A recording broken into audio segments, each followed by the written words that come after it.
সবাইকে আশা করি সকলে অনেক ভালো আছেন। ক্লাস 2 এআই এর ইতিহাস আজকের পর্বে আমরা আলোচনা করব। সকলকেই কোড উইথ বাংলা চ্যানেলে স্বাগতম।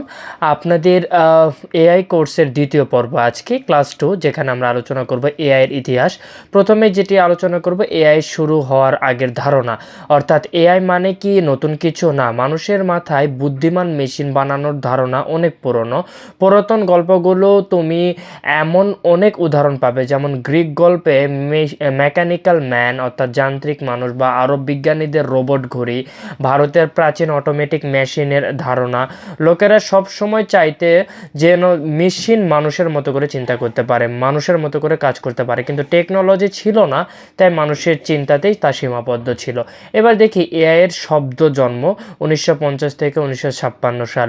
এখন আসল এআই এর সূচনা 1950 সালে অ্যালান টিউরিং নামক একজন বিজ্ঞানী একটা প্রশ্ন করেন, ক্যান মেকানিক্স থিং, মেশিন কি চিন্তা করতে পারে? তিনি তৈরি করেন এমন একটি বিখ্যাত টেস্ট যেটাকে টিউরিং টেস্ট বলা হয়। যদি একটা মেশিন মানুষের মতো কথা বলতে পারে তাহলে তাকে বলা হবে ইন্টেলিজেন্ট। এটা ছিল আর্টিফিশিয়াল ইন্টেলিজেন্সের বৈজ্ঞানিক ভিত্তি।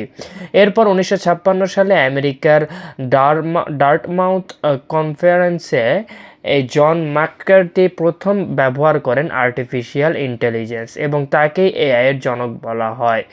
এবং গোল্ডেন এজ অর্থাৎ 1956 থেকে 1974 সাল, এই সময়কালে এআই এর সোনালী যুগ ছিল, কারণ সরকার এআই নিয়ে প্রচুর টাকা খরচ করছিল, বড় বড় বিশ্ববিদ্যালয়ে রিসার্চ করছিল। মানুষ বিশ্বাস করতে শুরু করে 10-20 বছরে রোবট মানুষের মতো সব কাজ করতে পারে। এই সময় তৈরি করা হয় প্রথম প্রবলেম সলভিং এআই, প্রথম চেস প্লেয়িং প্রোগ্রাম এবং প্রথম চ্যাট প্রোগ্রাম। এরপরে মানুষ মনে করতো হয়তো 20 বছর এর মধ্যে পুরো পৃথিবীটাই রোবট চালাবে, কিন্তু সমস্যা ছিল কম্পিউটার ছিল খুবই দুর্বল, ডাটা ছিল অনেক কম, ইন্টারনেট ছিল না, পাওয়ার কম ছিল, ফলে এআই আশা অনুযায়ী কাজ করতে পারে নাই। এআই উইন্টার, একে বলা হয় এআই উইন্টার, এআই এর শীতলকাল, কারণ সরকার ফান্ড দেওয়া বন্ধ করে দেয়, মানুষ এআই নিয়ে আগ্রহ হারায়, এআই এর অনেক ক্ষেত্র ফেইল করে, কোম্পানিগুলো লস খায়। অনেকেই বলে এআই শুধু একটা ফেক আইডিয়া। এই সময় প্রায় 25 বছর এআই এর তেমন কোনো উন্নত হয় নাই। এআই রেভলিউশন এখন থেকে শুরু করে বর্তমান যুগের 3টি জিনিস রয়েছে, যেমন পাওয়ারফুল কম্পিউটার পাওয়া গেল, ইন্টারনেট অ্যান্ড বিগ ডেটা পাওয়া গেল, এবং ডিপ লার্নিং আবিষ্কার হলো। এখন এসেছে Siri, Alexa, Google assistant, face ID, self driving car, chat GPT, AI image generator.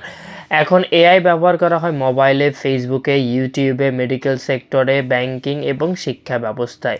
তাহলে এআই কি এখন ভবিষ্যৎ? না, এআই ভবিষ্যৎ না, এআই হলো বর্তমান। Is not the future, AI is the present. So আজকের পর্বে এটি ছিল এআই এর ইতিহাস সম্পর্কে আলোচনা ছিল। দেখা হবে আগামীকাল নতুন একটি ভিডিওতে। তো এআই কোর্সে প্রথমে থিওরি বিষয়গুলো দেখবে এবং এরপরে এর প্র্যাকটিক্যাল কাজগুলো দেখবে। ততক্ষণ সকলে ভালো থাকবেন, সুস্থ থাকবেন, 5 ওয়াক্ত নামাজ পড়বেন। আল্লাহ হাফিজ।